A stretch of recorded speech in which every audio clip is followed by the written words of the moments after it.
Warahmatullahi wabarakatuh. Kali ini saya akan membahas tentang fungsi hukum. Apa saja fungsi hukum? Pertama adalah fungsi hukum sebagai sarana sosial kontrol.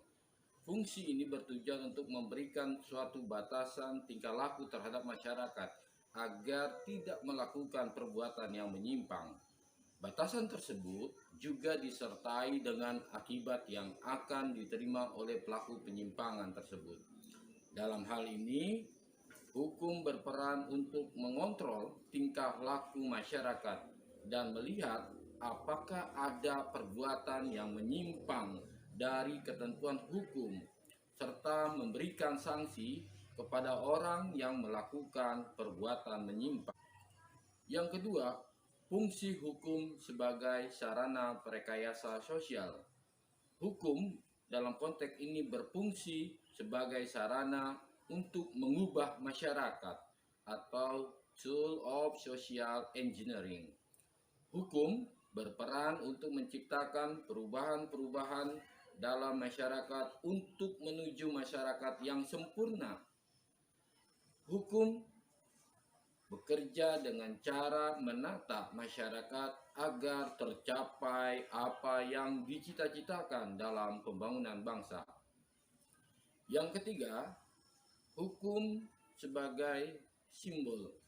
Fungsi hukum sebagai simbol maksudnya di sini adalah untuk menyederhanakan suatu rangkaian atau tindakan atau peristiwa hukum tertentu sehingga mudah dipahami baik oleh pihak yang melaksanakan maupun oleh masyarakat dan aparat penegak hukum. Tindakan atau peristiwa tersebut disimbolkan dengan suatu istilah tertentu sehingga apabila di kemudian hari terjadi tindakan atau peristiwa yang sama, maka akan disebut juga dengan simbol yang sama. Yang keempat, fungsi hukum sebagai sarana penyelesaian sengketa. Ini yang secara umum kita pahami, bahwa hukum dalam konteks ini berfungsi untuk menyelesaikan sengketa atau masalah yang terjadi di masyarakat. Tujuan hukum dalam hal ini adalah untuk mencapai keadilan dalam menyelesaikan konflik di masyarakat maupun dalam melakukan pengendalian sosial. Yang kelima adalah hukum sebagai sarana untuk pengintegrasian sosial. Hukum sebagai sarana pengintegrasian sosial berfungsi untuk mengurangi konflik yang terjadi dalam memperlancar proses interaksi sosial.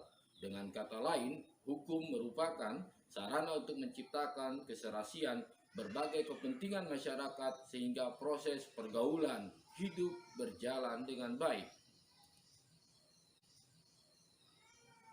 Selain itu juga ada fungsi-fungsi lain dari hukum. Hukum juga berfungsi untuk tentu saja adalah mewujudkan keadilan sosial, baik lahir maupun batin. Hukum yang memiliki sifat mengikat, memaksa, dan dapat dipaksakan oleh alat negara yang memiliki kewenangan untuk itu, sehingga membuat orang tunduk agar tidak melakukan pelanggaran karena ada ancaman hukumannya, serta upaya pemulihan yang dapat diterapkan kepada siapapun. Dengan demikian, diharapkan keadilan akan tercapai. Hukum juga berfungsi sebagai sarana untuk mencapai ketertiban dan keteraturan masyarakat. Hukum digunakan sebagai petunjuk bertingkah laku. Untuk itu, masyarakat harus menyadari adanya perintah dan larangan dalam hukum, sehingga fungsi hukum sebagai alat ketertiban dapat diwujudkan. Berikutnya, para ahli juga ada yang berpendapat bahwa hukum itu berfungsi sebagai alat penggerak pembangunan karena hukum mempunyai daya mengikat dan memaksa sehingga dapat dimanfaatkan otoritas untuk mengarahkan masyarakat yang maju. Lalu bagaimana supaya hukum itu berfungsi? Apa syarat-syaratnya?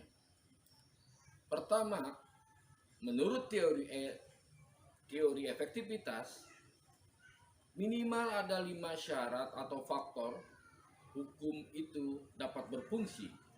Pertama, hukumnya sendiri atau peraturan perundang-undangannya sendiri. Yang kedua, penegak hukum, yaitu pihak-pihak yang membentuk dan menerapkan hukum. Yang ketiga adalah sarana atau fasilitas yang mendukung penegakan hukum. Yang keempat, masyarakat, yakni lingkungan di mana hukum tersebut berlaku atau diterapkan. Yang kelima, kebudayaan. Kebudayaan itu kita pahami sebagai hasil karya, cipta, dan rasa yang didasarkan pada karya manusia di dalam pergaulan.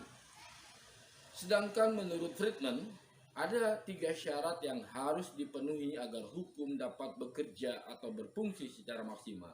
Pertama adalah aturan hukum itu harus dikomunikasikan kepada subjek yang diaturnya. Yang kedua, subjek yang diatur oleh aturan tersebut harus mempunyai kemampuan untuk melaksanakannya. Jadi subjek yang diatur tersebut harus mempunyai kemampuan untuk melaksanakannya. Yang ketiga adalah subjek tersebut harus memiliki motivasi untuk melaksanakan aturan tersebut. Sedangkan menurut Profesor Sacipto Raharjo, bahwa faktor penting yang menentukan apakah suatu hukum bisa bekerja atau tidak menurut beliau adalah manusia. Karena hukum diciptakan dan dilaksanakan oleh manusia. Kemudian ada beberapa prasyarat menurut Pak Profesor Sacipto yang harus dipenuhi agar hukum dapat bekerja atau berfungsi dengan efektif.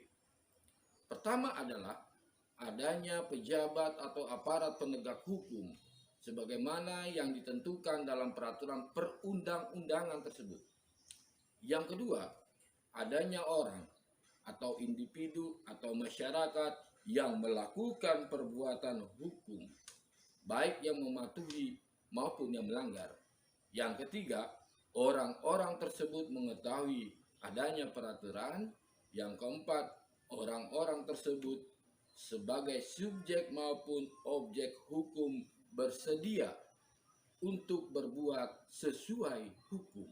Jadi itulah fungsi hukum dan syarat bagaimana hukum itu bekerja dan bagaimana peraturan perundang-undangan itu bisa berjalan efektif.